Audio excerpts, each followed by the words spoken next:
Hey guys, welcome back to my channel. My name is Arun. So आज है day 4 of 7 days challenge and आज date है 10 मई and हम आज ही देख रहे थे कि टेस्ट आने वाला है अगले हफ्ते एंड हम लोग के पास 7 डेज़ बचे हुए हैं। एंड फिर मैंने सोचा कि क्योंकि मेरा बैकलॉग है बहुत ज़्यादा, तो मतलब मैंने सोचा है कि एक बार सिलेबस देखे टेस्ट का एंड उसके बाद देखे कि क्या उस 7 दिन में कवर हो सकता है उतना कि जितना टेस्ट में आए, जिससे कि कम से कम अपना टेस्ट हम अटेम्प्ट कर पाएँ। फिर मैंने आज सोचा कि एक प्लानर बना ही लेते हैं, क्योंकि देखो जब तक प्लानर नहीं होगा ना पास में तब तक क्लैरिटी नहीं होता है माइंड में कि मतलब कितना क्या पढ़ना है क्या करना है। आज ही मैंने अपना प्लानर बनाया है, बट उससे पहले हम पिछले 2 दिन के बारे में बात करते हैं। तो मेरा डे 2 तो मतलब एक तरह से ठीक ठाक गया है। मैंने आई थिंक 2-2.5 लेक्चर उसमें किया था, लेकिन मैंने डे 3 में ब्लंडर कर दिया है एंड उस दिन कुछ नहीं पढ़ा था मैंने, कुछ भी नहीं। कल मैंने कुछ नहीं पढ़ा।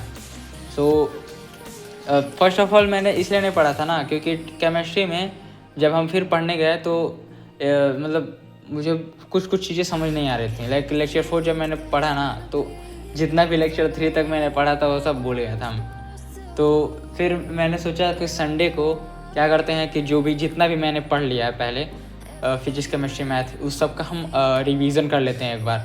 क्योंकि फिर से जब हम एक बार स्टार्ट कर देंगे एक दिन में 4 लेक्चर, देन फिर पता नहीं रिवीजन का टाइम मिलेगा कि नहीं। मैंने सोचा कि एक बार संडे को रेस्ट करके एक बार पूरा रिवीजन कर लेते हैं एंड उसके बाद एक नए सीरीज़ स्टार्ट करेंगे मंडे से। मेरा आज का प्लान तो ये था कि अब रिवीजन करने वाले हैं एंड उसके बाद अब हम बता रहे हैं अपना कि 7 डेज़ का क्या प्लान रहेगा टेस्ट से पहले एंड कितना मुझे लेक्चर कंप्लीट करना पड़ेगा। जैसा कि तुम लोग देख सकते हो, मैथ्स में मुझे लेक्चर 13 तक कंप्लीट करना है एंड उसके बाद केमिस्ट्री तो पूरा मोल कॉन्सेप्ट ही आने वाला है एंड ये है फिजिक्स का मोशन चैप्टर लेक्चर 5 तक लगभग अभी आया है, तो हम उतना ही कवर कर पाएंगे। क्योंकि अगर पूरा मिला के देखें तो एक दिन में 4 लेक्चर बैठ रहा है एंड इतना ही मैक्स टू मैक्स हम कर सकते हैं टेस्ट से पहले। एंड आई थिंक बस 1-2 लेक्चर का ही अगर फ़र्क होगा, नहीं तो इतना ही टेस्ट में आने वाला है इतना मिला के। अब टेस्ट कम से कम हम ये चाह रहे हैं ना कि कम से कम मेरा टेस्ट तो जाए ठीक ठाक, क्योंकि जितना हम पढ़े हैं वो शायद उतना ही मतलब टेस्ट में आए, तो कम से कम पहला टेस्ट अटेम्प्ट करें हम।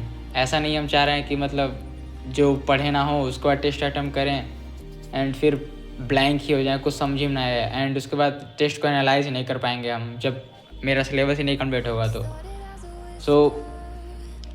पहले तो हम सोचे थे कि पूरे बैकलॉग का बनाएं अपना प्लानर एंड मैंने बनाया भी है, लेकिन फिर मैंने सोचा कि कम पहले मेरा प्रायोरिटी टेस्ट को होगा एंड जब टेस्ट बीत जाएगा ना उसके बाद देखा जाएगा कि कितना बैकलॉग बचा हुआ है एंड उस हिसाब से हम अपना आगे का प्लानर बनाएंगे। लेकिन सबसे पहले मेरा टारगेट यही है कि टेस्ट का हमें अच्छे से देना है एंड टेस्ट से पहले जो टेस्ट का सिलेबस है वो कम से कम कंप्लीट हो जाए। This is for today guys. मिलते हैं अगली वीडियो में, तब तक के लिए।